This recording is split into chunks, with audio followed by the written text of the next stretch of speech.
Halo anak-anak, Assalamualaikum warahmatullahi wabarakatuh. Ketemu lagi ya kita di mata kuliah Kimia Anorganik 3. Oke, hari ini kita akan membahas mengenai ikatan kovalen polar dan ikatan kovalen nonpolar. Serta kita juga akan membahas mengenai perbedaan senyawa polar dan senyawa nonpolar. Oke, anak-anak, silakan. Halaman 41. Nah, pada pertemuan sebelumnya kita itu telah membahas mengenai ikatan kovalen. Nah, di mana ikatan kovalen itu adalah ikatan yang terjadi karena adanya sharing elektron, pakaian elektron secara bersama-sama oleh kedua atom, gitu ya.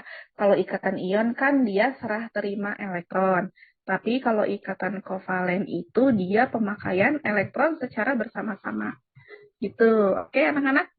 Nah, kita lanjut lagi ke topik. Pertama kita membahas dulu mengenai kepolaran. Jadi sebetulnya kepolaran itu apa sih? Nah, kepolaran senyawa kovalen itu dapat ditentukan berdasarkan perbedaan keelektronegatifan atom-atom yang membentuk senyawa dan bentuk molekul senyawa kovalen. Nah, maksudnya itu apa? Jadi, kepolaran senyawa itu terjadi akibat adanya keelektronegatifan ya. Nah, sebetulnya keelektronegatifan sendiri itu apa? Nah, keelektronegatifan itu ditentukan dari jumlah elektron valensi dari masing-masing atom. Misalnya nih, kita lihat di golongan 7A, itu punya elektron valensinya itu kan 7. Sedangkan untuk golongan 1A, elektron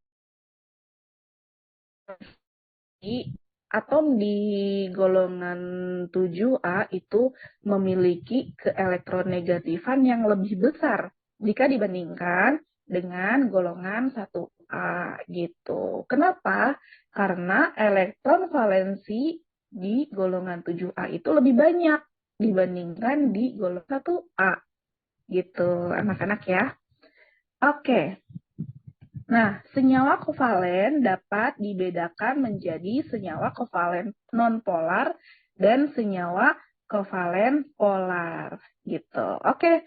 Nah, yang pertama kita bahas mengenai senyawa kovalen yang nonpolar ya.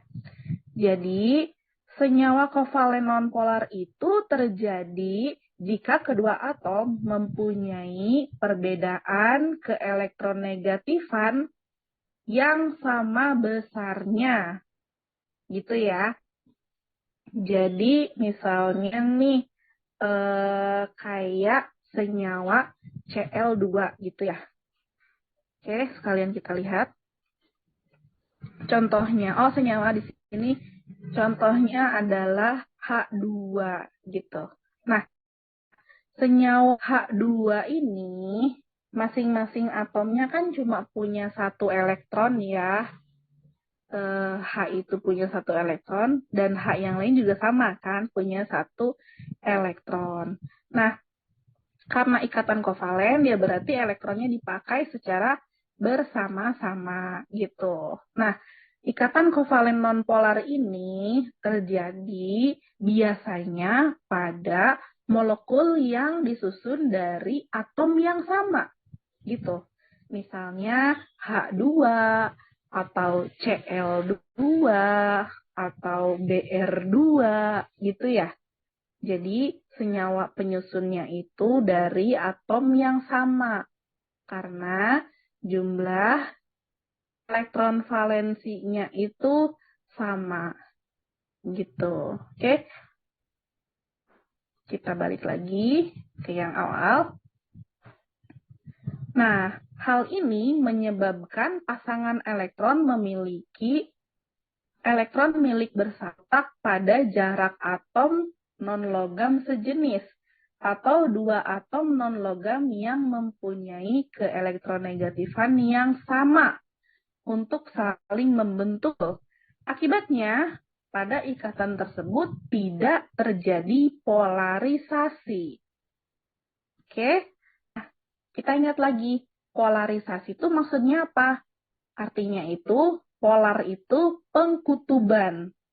Ya, jadi kita lihat lagi di contohnya. Nah, untuk H ini, kambang ya, H itu valnya 1 dan H yang lainnya juga elektron valensinya 1. Jadi nggak ada yang saling menarik atau saling mendorong. Dua-duanya kekuatannya sama gitu. Nah, jadi tidak terjadi pengkutuban gitu. Dan mol H dan Cl. Ya, pada molekul HCl ini kan terdiri dari atom H dan atom Cl, di mana atom H itu adalah atom dari golongan 1A, sedangkan Cl itu dari atom golongan 7A. Ya, di mana yang 1A itu punya evalnya 1 dan yang 7A itu punya evalnya 7 gitu. Nah, sehingga si Cl ini yang punya evalnya 7 menang yang punya evalnya 1 gitu. Jadi si elektron dari H ini lebih tertarik ke Cl yang punya banyak elektron gitu, sehingga terjadilah dia pengkutuban gitu ya. Jadi si elektronnya ini lebih tertarik ke Cl gitu. Jadi awan elektron di Cl ini bakal lebih besar gitu dibanding pada awan elektron yang ada di H gitu. Jadi bisa ya kelihatan bedanya ini kovalen nonpolar dan kovalen polar. Di mana kovalen nonpolar ini tidak terjadi pengkutuban gitu karena biasanya terdiri dari atom yang sejenis gitu. Misalnya H2 atau Cl2 yang seperti itu molekulnya ya. Nah, beda kan dengan ikatan kovalen nonpolar yang atomnya biasanya tidak sejenis, itu akan ada yang lebih banyak mengandung elektron atau keelektronegatifannya lebih tinggi. Contohnya pada Cl ini, dia keelektronegatifannya lebih tinggi, sehingga cenderung menarik elektron dari atom lainnya, gitu. Sehingga terjadilah yang namanya pengkutuban ini atau polarisasi ini, gitu. Ya, makanya yang ikatan kovalen polar ya berarti dia ada polarisasi, gitu. Senyawanya menjadi kovalen polar, gitu ya. Nah, beda halnya dengan yang kovalen nonpolar. Berarti tidak ada terjadi polarisasi atau tidak ada pengkutuban. Gitu, anak-anak ya. Oke.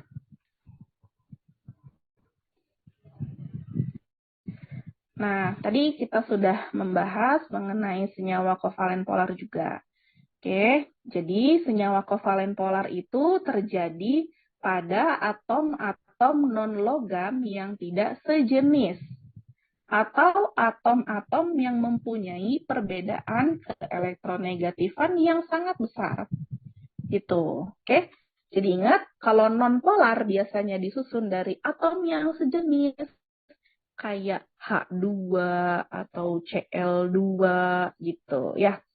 Tapi kalau kovalen polar itu disusun dari atom-atom yang tidak sejenis atau punya perbedaan keelektronegatifan yang besar.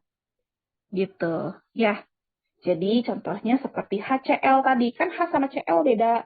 Nah, artinya dia atom itu tidak sejenis gitu.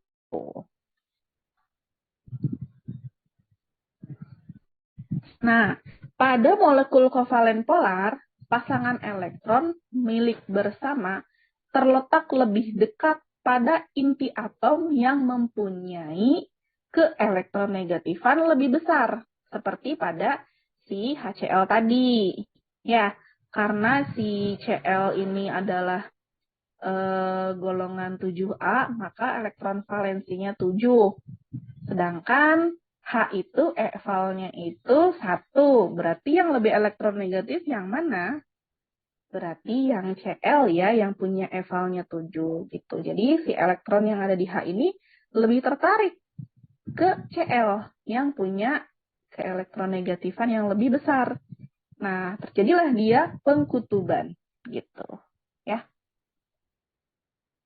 Oke. Hal ini disebabkan daya tarik elektron yang mempunyai keelektronegatifan lebih besar akan lebih kuat.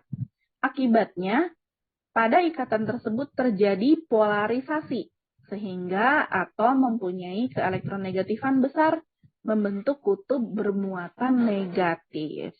Gitu. Oke. Nah, atom yang mempunyai keelektronegatifan kecil menjadi kutub bermuatan positif, atau dalam molekul terdapat dwikutub atau dua kutub. Oke, kita lihat lagi. Nah, untuk HCl ini tadi kan yang keelektronegatifannya besar, dia akan cenderung lebih menarik elektron dari atom lain gitu ya. Dan akan terjadi pengkutuban gitu. Atau dwikutub atau dua kutub gitu ya. Nah, yang keelektronegatifannya besar ini biasanya dilambangkan sebagai parsial negatif. Gitu.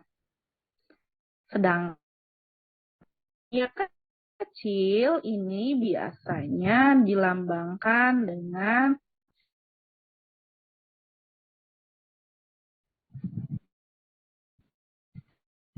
ada kutubnya nih, kutub negatif gitu. Makanya namanya senyalanya kovalen polar gitu.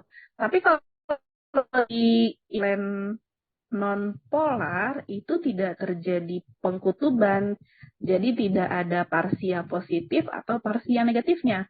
Ini sama aja, daya tarik ke kanan sama dengan daya tarik ke kiri gitu. Jadi molekulnya ini cenderung lebih netral gitu ya, atau tidak ada pengkutuban gitu. Oke? Jadi clear ya perbedaan antara kovalen nonpolar dan kovalen nonpolar. Oke, kalau kovalen polar ada pengkutuban karena biasanya senyawanya disusun dari dua atom yang berbeda. Nah, tapi kalau di kovalen nonpolar itu tidak ada pengkutuban. Kan namanya juga nonpolar, tidak berkutub gitu. Nah, itu biasanya disusun dari atom yang sejenis gitu.